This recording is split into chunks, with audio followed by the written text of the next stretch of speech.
जरा विचार करिएगा। भगवान के मंदिर, शंकर भगवान के मंदिर में लोग जल चढ़ाने के लिए जाते हैं। शिव जी के मंदिर में लोग जल चढ़ाने जाते हैं। आप लोग जाते हैं कि नहीं जाते? जम के तो बोलो, जाते हैं। ठीक है। शिव जी के मंदिर में यदि आप जल चढ़ाने के लिए जाते हो और आपने अगर शिव महापुराण की कथा को सुन रखा है तो कथा में बारंबार आपको सुनने को मिलता है कि ये शिवलिंग शिव है, ये जलाधारी माँ पार्वती जी का हस्त कमल है, ये सामने से जो जल बहता है, राइट में गणेश है, लेफ्ट में कार्तिकेय हैं, बीच में अशोक सुंदरी है। शिव जी के ऊपर जो बूंद बूंद पानी टपक रहा है वो शिव जी की 5 लड़कियां जया, विषहरा, शामली बारी, दौतली, देव है।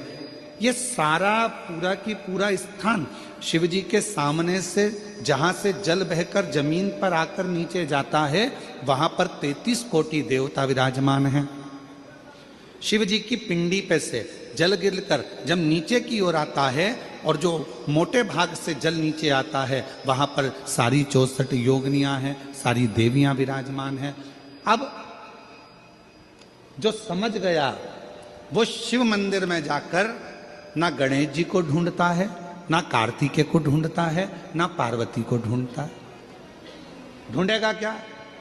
जम के बोलो जरा। नहीं, ना वो कार्तिकेय को ढूंढ रहा है, ना वो श्री गणेश जी को ढूंढ रहा है, ना वो पार्वती को ढूंढ रहा है। अब जिसके दिल में ही शिव नहीं बसा है, जो भगवान शंकर को जान ही नहीं पाया, वो मंदिर में जाकर क्या करता है? 1 लोटा पानी लेगा, शंकर जी पे भी चढ़ा देगा, उसी पानी में से गणेश जी को भी चढ़ा देगा, उसी पानी में से पार्वती जी को भी चढ़ा देगा, उसी पानी में से कार्तिकेय जी को भी चढ़ा देगा। अरे भैया, अगर शिव महापुराण की कथा सुनी है तो शंकर की कथा में आता है जहां शिवलिंग है, जहां शंकर विराजमान है, वहां जल पूर्ण समर्पित कर दो, सारे देवताओं में अपने आप पहुंच जाता है। उसको देना नहीं पड़ता, उसको पहुंचाना नहीं पड़ता।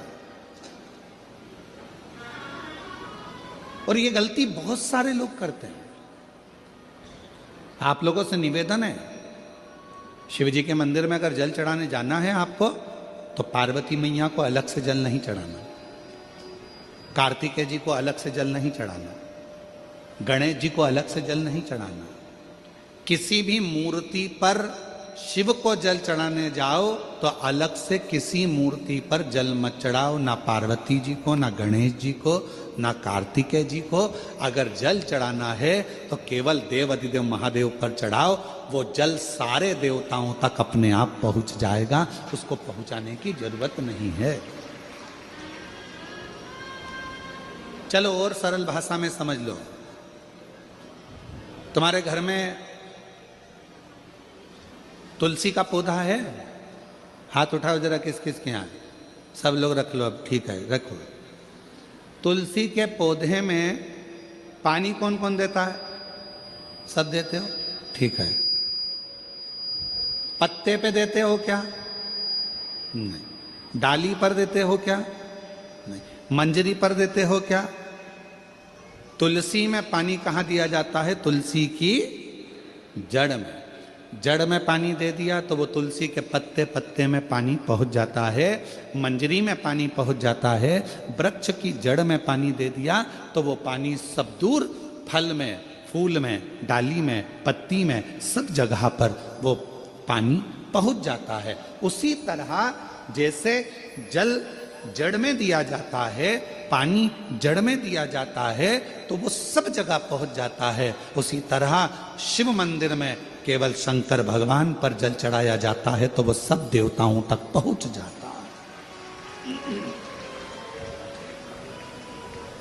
सब देवताओं तक।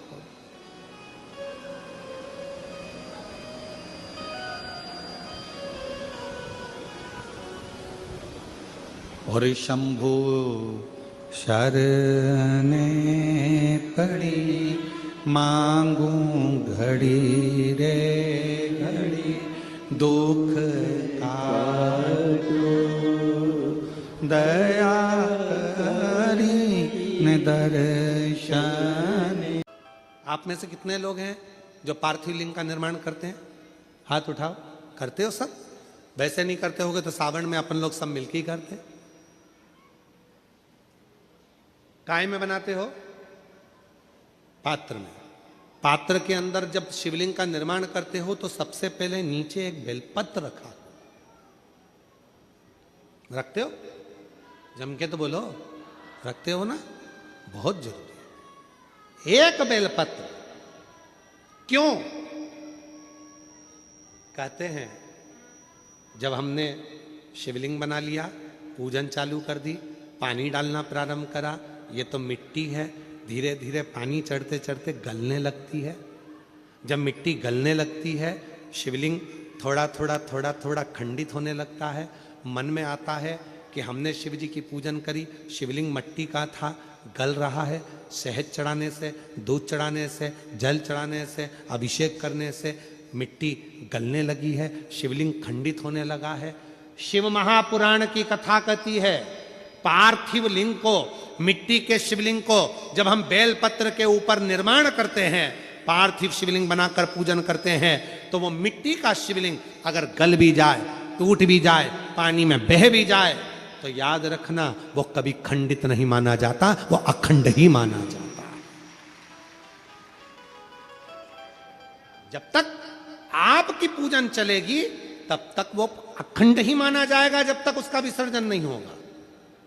उसकी विसर्जन नहीं होगा तब तक वो अखंड कहलाएगा, अखंड। अब कई लोग कहते हैं गुरुजी वो पानी में हमने रखे रखे वो पानी चढ़ाते ना, वो उसमें छेद हो जाता, वो पूरा गल जाता। गलने दो ना, बेलपत्री पर है ना, बेलपत्र पर है ना, तो क्या चिंता? अखंड है, अखंड।